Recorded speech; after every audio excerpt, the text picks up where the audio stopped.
Oke guys, selamat datang di channel Brothers 17. Kali ini admin akan membahas lanjutan anime Kuronoso Kanshi berdasarkan light novel. Admin ingatkan ini adalah lanjutan dari video sebelumnya. Jadi bagi yang belum menonton video sebelumnya, silakan ditonton terlebih dahulu. Oke, sebelum ke pembahasannya, alangkah baiknya bantu channel ini dengan tekan tombol subscribe biar channel ini bisa berkembang lagi ke depannya. Oke, kita langsung saja ke pembahasannya.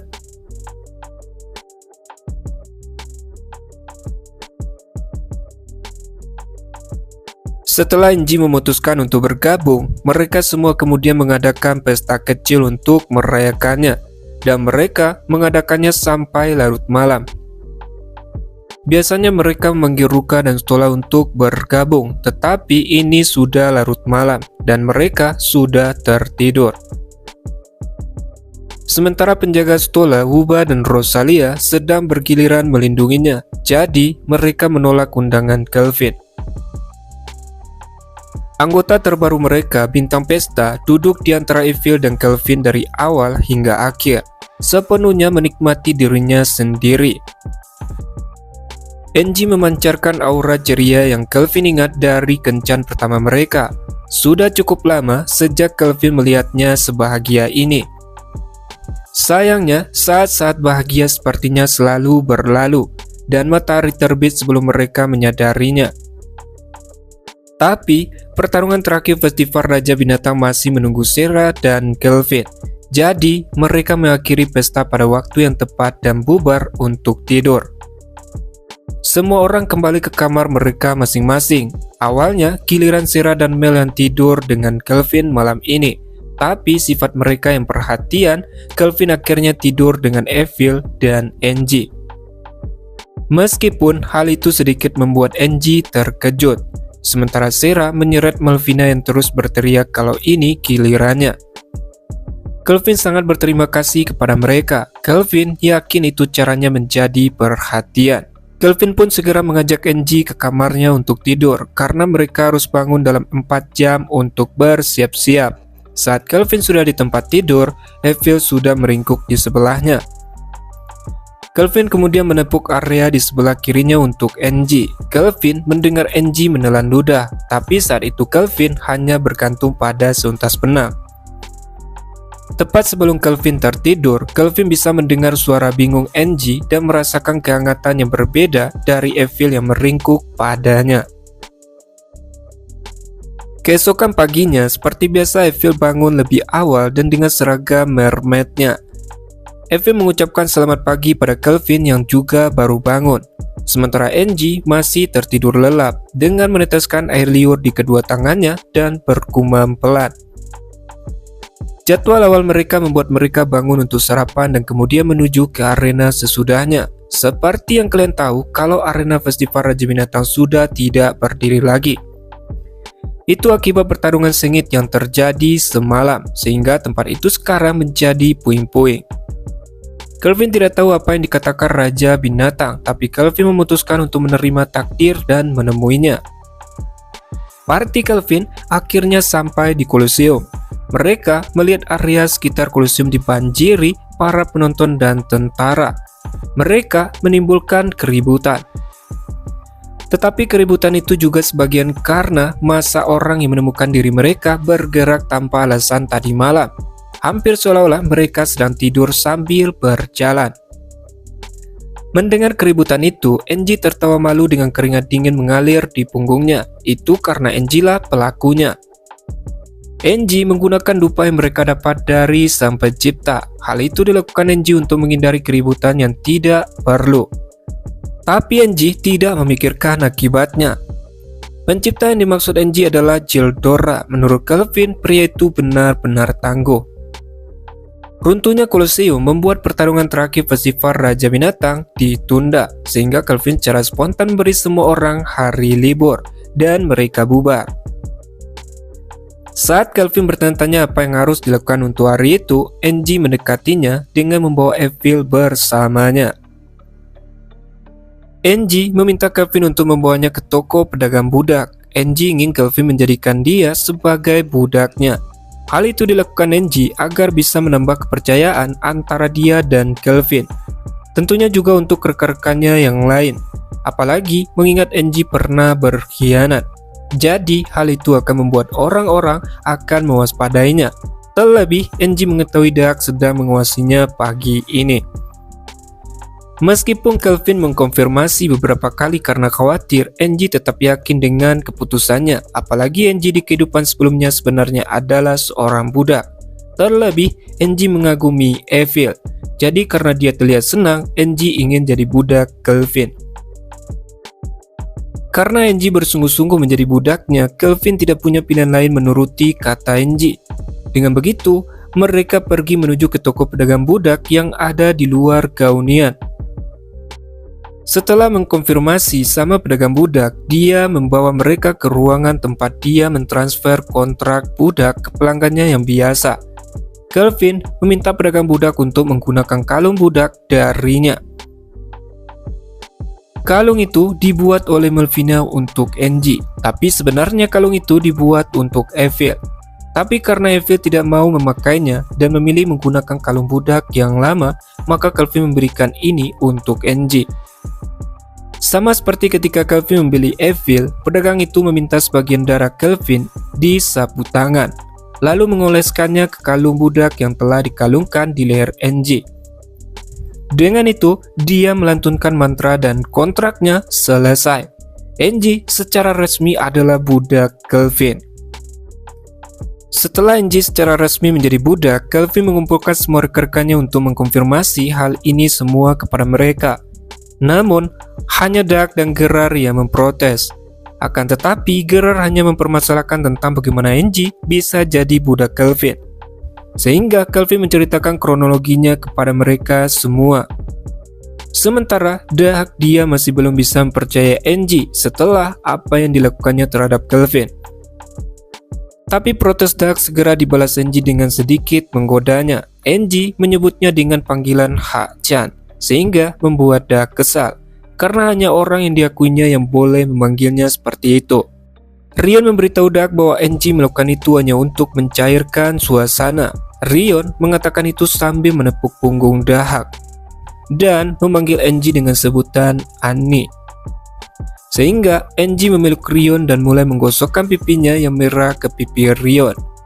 Pemandangan itu seolah menenangkan Dark. Dia menghela nafas dan mengendurkan ketegangan di bahunya.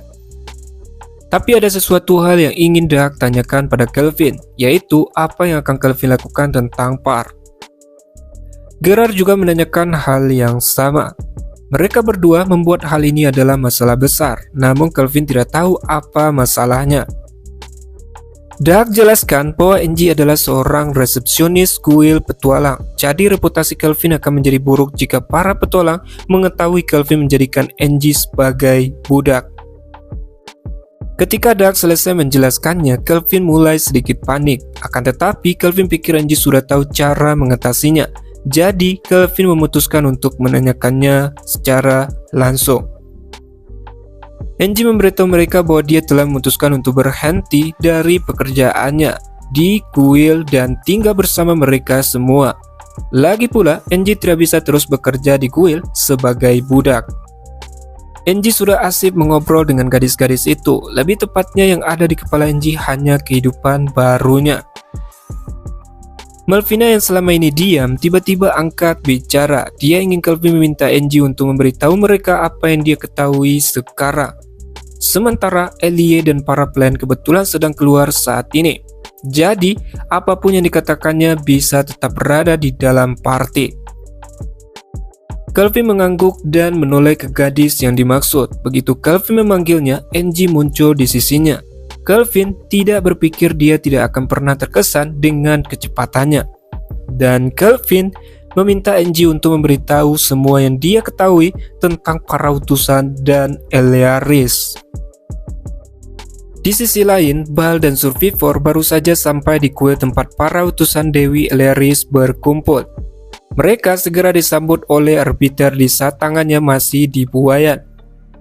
Nah, gini guys, para utusan Dewi Elearis ini jika mereka berbicara satu sama lain, mereka menggunakan panggilan sesuai keterampilan mereka dan tidak menyebutkan nama asli mereka, kecuali Bal, arbiter, dan kreator yang nama asli mereka sudah terungkap. Para utusan yang sudah beberapa tahun tidak terlihat berdiri di depan kuil yang tampak kabur seperti Fata Morgana, dan ada juga yang baru bergabung.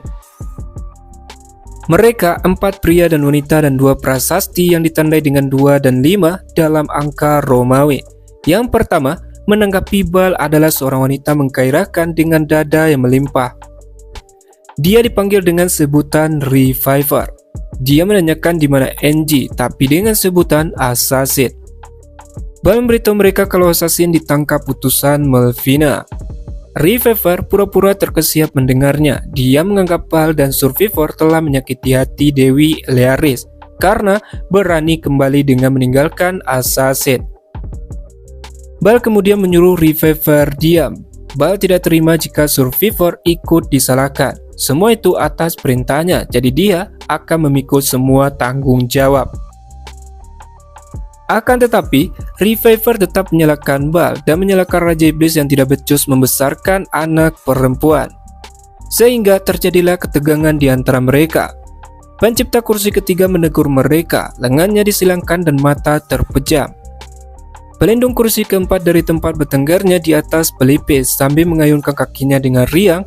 Dia memperingati mereka jika tidak berhenti, arbiter akan marah. Arbiter sangat menakutkan ketika dia marah. Kedua wanita yang hendak saling menjatuhkan dengan jarum peniti segera menegakkan diri. Bal berbalik dan tanpa terasa menundukkan kepalanya untuk memberi salam kepada Jildora yang saat ini memakai tubuh Jindalba, tapi dengan sebutan pencipta. Reviver pikir itu adalah peningkatan yang luar biasa dari yang terakhir Jildora gunakan. Jildora terlihat sangat muda dan jantan, sehingga Reviver hanya ingin memakannya. Melihat semua orang terdiam, arbiter angkat bicara. Arbiter memberi pujian kepada Bal dan Survivor karena telah menarik perhatian Melvina dan utusannya. Hal itu membuat hati arbiter meluap dengan sukacita saat Bal kembali. Arbiter juga memberitahu bahwa Assassin sekarang telah beralih dan sekarang arbiter menonaktifkan kuncinya. Jadi, selanjutnya arbiter tidak punya niat menghukum Bal atas apa yang telah terjadi karena Bal telah melakukan yang terbaik melawan yang seperti Melvina. Menyadari bahwa arbiter sudah tahu bahwa Assassin telah berpaling ke sisi Kelvin, hati Bal sedikit bergetar. Bahkan tidak ada cara untuk mengetahui apa yang sebenarnya dipikirkan arbiter di balik senyum suci di wajahnya. Bagaimanapun juga, sebagai keturunan dari barisan Oracle Dramis, kegilaannya bahkan melebihi para Raja Iblis. Dengan begitu, arbiter memberitahu mereka alasan dia mengumpulkan mereka semua di sini hari ini adalah karena hari kebangkitan Dewi Learis hampir tiba. Namun sebelum arbiter sampai ke topik utama, seorang menyela arbiter saat dia melangkah maju, mengangkat tangan meminta maaf. Dia meminta arbiter untuk diperkenalkan karena ini adalah pertama kalinya dia di sini. Selain arbiter, satu-satunya yang mengenal pria bertopi bulu dramatis dan seragam militer mencolok itu adalah Jildora dan NG. Namun, NG sudah tidak ada lagi di sini. Sebenarnya, arbiter merencanakan untuk melakukannya setelah itu. Akan tetapi, arbiter memberitahu mereka semua bahwa dia adalah pengendali kursi ke-10. Setelah diperkenalkan, pria itu pun berterima kasih dan membungkuk dengan elegan seperti yang dilakukan seorang bangsawan. Namun, kesan pertama Bal dan Reviver tentang controller sama-sama meremehkannya. Nah, setelah pengenalan singkat itu, arbiter memulai upacara pemanggilan Dewi Learis. Dia mengangkat tangan dan cahaya hitam berkumpul di atas telapak tangannya sampai membentuk sebuah buku hitam. Dan arbiter akan memberitahu mereka tentang bagian terakhir dari proses pemanggilan jiwa Learis ke zaman sekarang. Nah, di sisi lain, NG berada di tengah ceritanya tentang para utusan dan Learis, memberitahu party Kelvin tentang pemanggilan Dewi Learis yang sedang dilakukan oleh arbiter dan para utusannya. Lebih tepatnya, pemanggilan yang dilakukan arbiter tidak hanya sebagai target pemujaan tetapi sebagai dewa penuh dari dunia ini. Kemudian, mereka berencana merebut kursi Dewi Reinkarnasi dari Melvina. Ketika Kelvin menanyakan maksud dari pernyataan Angie tentang pemanggilan Dewi Elleris sebagai dewa penuh, akan tetapi Angie juga tidak tahu. Itu karena arbiter akan memberitahu mereka detail dari rencana tepat sebelum kebangkitan. Dan sekarang Angie tidak lagi di sana. Yang Angie tahu hanyalah bagaimana mereka merencanakan memasuk energi untuk ritual itu. Angie kemudian mengingat sesuatu tentang di mana arbiter sangat menyayangi buaya. Tapi sebenarnya tidak ada apa-apa di dalamnya. Meski begitu, Kelvin pikir itu mungkin bisa menjadi informasi penting. Jadi, Kelvin mencatatnya untuk berjaga-jaga. Tapi menurut Melvina, jika Elleris dibangkitkan dan dia dibunuh, Elleris tetap tidak akan bisa menjadi dewi reinkarnasi. Karena tubuh Melvina saat ini hanyalah buatan dan tubuh surgawinya sebenarnya ada di dimensi lain. Jadi, Melvina curiga ada sesuatu yang mereka sembunyikan. Melvina bertanya apakah arbiter benar-benar memiliki kekuatan reinkarnasi. Angie menjawab bahwa Elleris telah memberikan sebagian dari kekuatannya kepada Iris. Namun, dia tidak tahu bagaimana itu terjadi. Tapi, dia sendiri bereinkarnasi, jadi Angie tidak pernah meragukannya. Setelah mendengar jawaban Angie, Melvina sekarang mengerti di mana setelah menghilang, dia benar-benar mendapatkan kekuatannya kembali. Bahkan jarang sekali melihat Melvina begitu khawatir tentang sesuatu, sehingga dia mencengkram kepalanya. Tetapi dengan masalah yang ada, tidak banyak yang bisa mereka lakukan. Kelvin kemudian menawarkan lebih banyak makanan pada Melvina untuk membuatnya tenang. Dan Angie khawatir ada sesuatu yang ingin dia katakan pada Gerard. Dan itu adalah tentang Raja Iblis Zal yang mereka lawan sebelumnya di kerajaan Triset. Dan pada saat itu, arbiter mengirim Angie dalam misi dengan pencipta. Permusuhan dari Gerard yang nyaris tidak bisa ditekan meledak dari seluruh keberadaan setelah mendengar pencipta yang dimaksud adalah Jeldora. Namun untuk jaga-jaga, Kelvin menegurnya. Angie memberitahu mereka bahwa dia yang telah menyelamatkan Jeldora dari Blue Crack. Golem yang Gerard dan yang lainnya hancurkan. Angie melakukannya menggunakan keahlian uniknya, yaitu Uncontainable, yang memungkinkan dia untuk melakukan fase melalui apapun yang Angie inginkan. Akan tetapi, pada saat itu Jeldora Kurcaci juga terkena racun mematikan dahak. Meski tubuh Jeldora Kurcaci mati, tapi raganya berhasil dipindahkan ke tubuh lain dengan menggunakan skill uniknya, yaitu External Return. Dengan ingatan itu, Angie sepertinya memasuki masa lalunya yang kelam sekarang. Angie minta maaf jika ini membuat mereka jijik, tetapi dia akan membagikan apa yang terjadi hari itu melalui jaringan.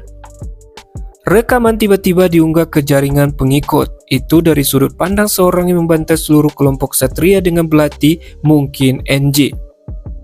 Adegan dalam video berubah menjadi sebuah ruangan di mana seorang pria yang mengenakan apa yang tampak seperti baju besi milik Ordo Ksatria Baja milik Trisen ditangkap. Kemudian, seorang kurcaci muncul, meraih kepalanya dan pingsan. Setelah melihat rekaman itu, sekarang mereka pun mengerti, dan yang saat ini dirasuki oleh Jeldora adalah Jin Dalba, anak dari Jenderal dan Dalba dari Trisen. Gerard mengeram melihat Jeldora masih hidup. Angie minta maaf dengan suara kecil, namun Gerard memberitahunya untuk tidak perlu minta maaf padanya. Semua yang terjadi sesuai dengan keputusan Kelvin. Gerard kemudian mendorong Angie ke arah Kelvin dan berakhir di pelukannya. Angie melihat ke arah Kelvin dengan wajah sedikit tertunduk, dipenuhi kegelisahan dengan air mata di matanya. Angie bertanya apakah Kelvin sekarang kecewa setelah tahu Angie seorang pembunuh. Bahkan dia kadang-kadang menikmatinya. Kemudian Kelvin balik bertanya apakah Angie pernah membunuh seorang di luar misi. Angie bilang pernah sekali. Kembali ketika dia masih seorang budak, Angie membunuh yang memperbudaknya dan antek-anteknya. Setelah mendengar penjelasan Angie, menurut Kelvin itu tidak dihitung. Jika Angie tidak melakukannya, maka Kelvin sendirilah yang akan melakukannya untuk Angie. Kelvin kemudian menghapus air mata Angie. Ketika Angie sudah mulai tenang, Angie kembali ke tempat duduknya dan melanjutkan ceritanya. Intinya, ada dua tujuan Angie dan Jeldora dikirim ke Trisen. Pertama, membuat Zal jadi lebih kuat dan mengambil buku hitam dari ruang kerja Raja Zal. Menurut Arbirator, dengan cara itulah Elleris akan memperoleh energi yang dibutuhkan untuk kebangkitannya. Dan berbicara tentang item sihir, mereka para rasul memiliki tempat di mana mereka berkumpul. Akan tetapi, untuk masuk ke sana membutuhkan kunci suci.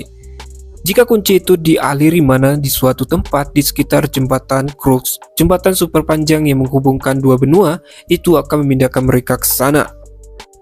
Singkatnya, di sini juga diketahui bahwa Cliff berada di antara para rasul, dan menurut Angie, dialah yang paling bermasalah. Tapi, Kelvin tidak yakin apa yang terjadi pada jiwanya setelah berubah menjadi monster yang Sera lawan dan kemudian berubah menjadi pedang yang menyatu dengan Zal. Apalagi dengan kekuatan Iris yang tidak sempurna, Kelvin ragu dia akan dipanggil lagi. Ketika Angie akan mau memberitahu tentang urutan para utusan Dewi Elleris, tiba-tiba dia mendengar suatu langkah kaki dari luar pintu. Sera mendeteksi yang datang itu adalah Elie dan Ruka yang sudah kembali. Ketika mereka berdua masuk, Elie memberitahu Kelvin ada tamu yang sedang menunggunya di bawah. Dia tampaknya adalah utusan dari Gaunian. Oke guys, cukup sampai di situ dulu pembahasan kali ini. Terima kasih sudah nonton sampai habis. Salam Nakama.